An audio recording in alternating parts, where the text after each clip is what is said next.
What's good, everyone, and welcome back to the Water Boys channel. As today I got another reaction. I don't even want to say it's a reaction really like that. It's one of those hypothetical scenarios, and we're going to be diving into Mike Williams and if it's a possibility of him coming into Kansas City this offseason. But before we dive into any of that, be sure to subscribe to the channel. Right now we are sitting at 179 subscribers.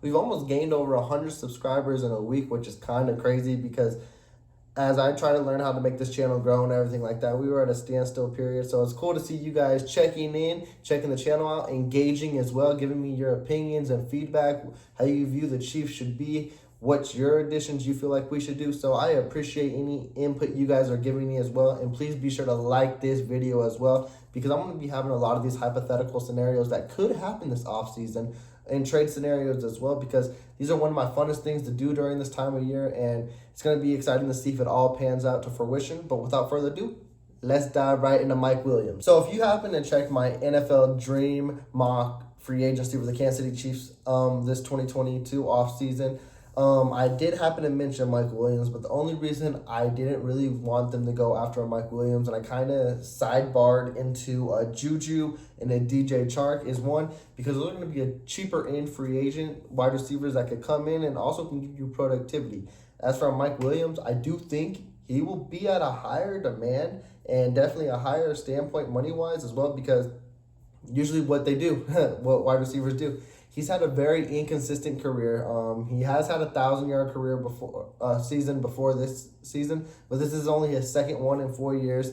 Very inconsistent. He's been injury bitten as well too, and we've all been waiting for him to come to his highest potential. And I don't know if we even saw that this year as well. We've seen him flashy. We've seen him ball out this year. This year was definitely his best year, and that's what happens usually on prove it deals. They play their best, and they hold their team to a standard and be like, hey, you going to sign me or am I going to hit this market? And it puts the team in such a hard pickle usually, because it's like, damn, you struggled with us the first 3 years. Well, inconsistent mostly the first 3 years, injury bitten as well, and then you just come in and show out. And do we really want to commit to you down the road for another 4 years at a high price point of 15 plus million a year? That's something the Chargers will have to think of. I do think he will hit the free agency market. They definitely won't franchise tag him, because the franchise tag for wide receiver this year is 19.1 million. That is way over his market, and I do not think the Chargers will tag him at that price either, because that's going to be something they hold to unless the team wants to trade two first-round picks to take him off of that, which I don't see that as well either. So I do see him hitting the market unless the Chargers come to a deal before the offseason as well. And I don't know what those talking standpoints are either. But right now it doesn't sound like there's many of them as well. So we'll just have to wait and see is that. But my thing is, I think he's going to be one of these big free agent wide receivers that's going to hit the market. And if he's looking for a big payday, one of these teams will pay him, and that's where that's where it's kind of iffy with the KC scenario as well too. KC does have the money to pay him around a $14-15 million a year. My thing was, do they want to do that? Because like I mentioned, he's been very inconsistent. He has been injury bitten as well, and it's like, do you really want to tie down someone in that type of contract? Now the thing that's with these contracts as well that a lot of people don't know, and if you don't, is if you sign someone to a long-term deal, let's say you do a 3-year deal, a 4-year option type of thing like that, you can backload that money in the back ends of the contract. So a $15 million a year, the first year can be like 10, 11, while that back year be like 19 to 20, which usually a lot of those type of players don't make it to that last year.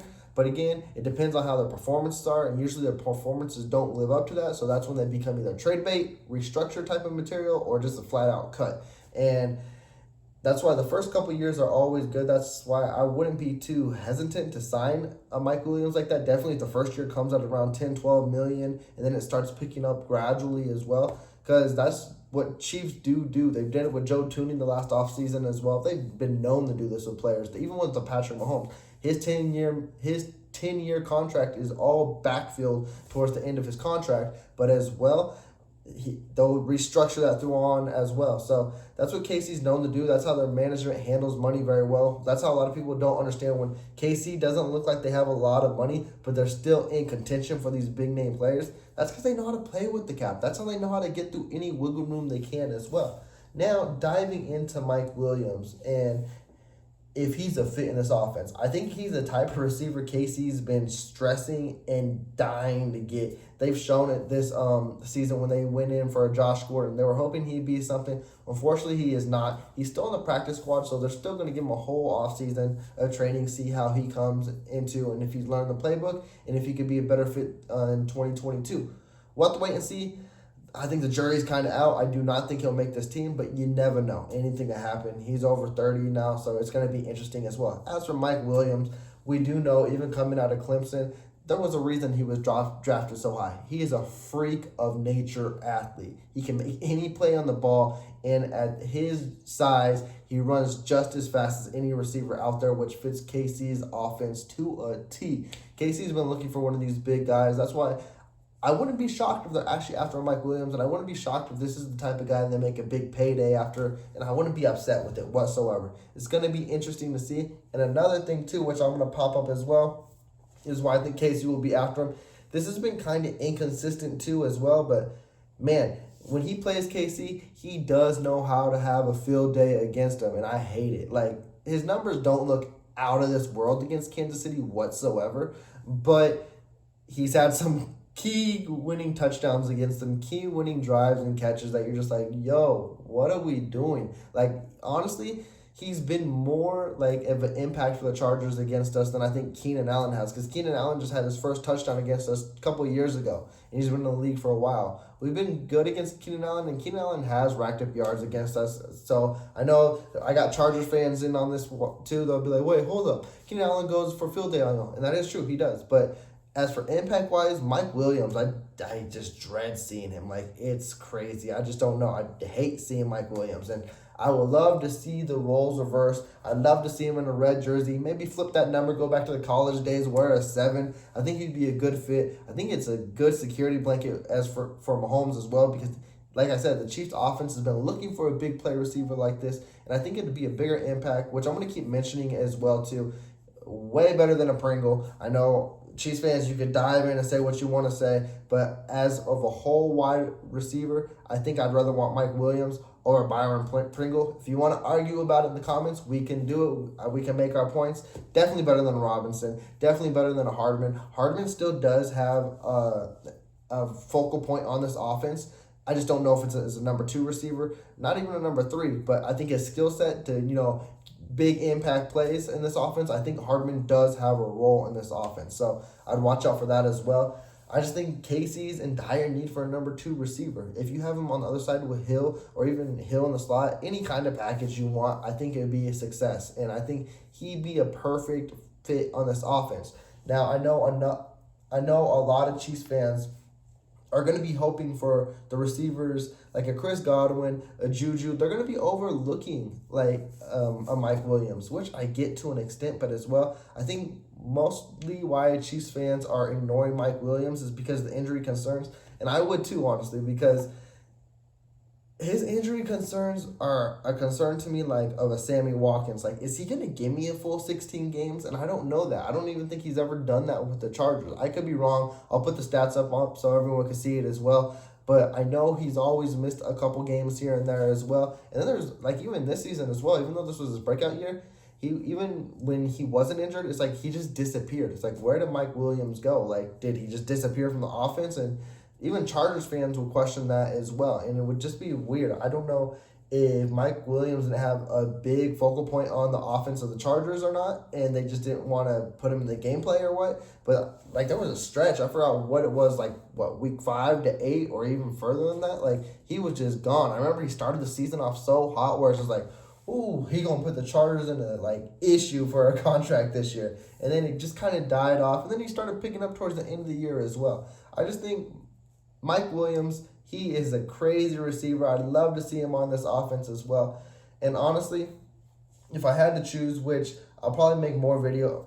I definitely will make more videos, but let me think. Like, even trade-wise, I do like a Calvin Ridley up there as well. If we could make a play on a Chris Godwin, that'd be cool to see as well. But I think he'll demand high dollars as well. And it's also, too, you got to think with these wide receivers, and that's why I'm making a lot of wide receiver videos as well, because the market is so deep as well is it's the sexy position, it's the highlight position, it's what we love to watch, it's what we love to see as well. But also too, they're divas as well. So you never know if they're just going for the money or if they want the money in a championship scenario as well. Because we've seen the likes of receivers go to the Jets, go to teams like that, and just take high dollar signs, knowing they're not going to win a championship, but I'm getting my payday because I don't know when I'll get it again as well. And that's the thing with like a Mike Williams. Is he going to try to go to a championship contender? If not, there will be teams that are worse record-wise and stature-wise than Kansas City that will give them a high dollar sign that Kansas City won't compete with. That's also concerning with any type of like young prime guy as well that you got to be concerned about. We mentioned it from time in, time out. It's like when they come to their first contract, when it's around 25 to the 28 range, it's like, okay, I need to get paid. Will I ever do it again? Let's get this money. When you get into the 30-year-old range, it's like, okay, I want this ring. I've been chasing this ring. Definitely if they never had one. They're the ones chasing the championships. It's kind of hard to factor in what the younger guys in their primes are looking for. Are they looking for the ring or are they looking just for the money? So it's going to be interesting to see, especially with all these free agents, what they will be looking for as well. And definitely, like I said, free agency is crafted with a lot of high-end wide receivers. This draft is crafted with a lot of high-end wide receivers. KC would definitely be in play for one of them. I hope Mike Williams is definitely one of them because I would solidify a number 2 right away, and I'd love to see it. But you guys let me know down in the comments below as well. Do you think Kansas City should really go after Mike Williams? I do, because I'm tired of seeing him against us. And I think that big body receiver is something KC needs. At a 4.3, 4.4 speed, he keeps up with anyone on this offense. I think it's a great fit. But you let me know down below if those injury concerns are a big thing for you or if you think Kansas City should bring him into KC this offseason. And without further ado, that will wrap up my video on Mike Williams. If he's a potential Kansas City target this free agency. Like I said, you guys let me know in the comments below how you feel about Mike Williams. I know Tim, he got his Charger fans in here as well. You guys chime in too. Let me know. Like, I'm not a huge Charger fan, but I'm very well known with you guys as well because I watch you guys way too often. That's how I know about Mike Williams. But let me know if he was a good fit for you guys, if you guys are hoping to re-sign him as well, or if you guys are just hoping to let him walk. But without further ado, please do subscribe to the channel. I hope this video can get us to 200 subscribers. We are trying. I know it doesn't seem like a lot, 200 subscribers, but like I said, we've been fighting for this, and it seems like we're finally cracking that point where we're making movements. So I do appreciate you guys for checking in with us. Do like this video as well. My next video I have out, which I'm working on right now, is my top 5 running back prospects for the Kansas City Chiefs. I already got my prospects. You guys will be a little interested. I know you guys will be wondering, well, why is he diving into running backs? Well, running back is actually a team need right now, and you guys will learn more in that video. So, like I said, subscribe because you do not want to miss out on that video. And with that being said, I am checking out. You guys take care. Peace.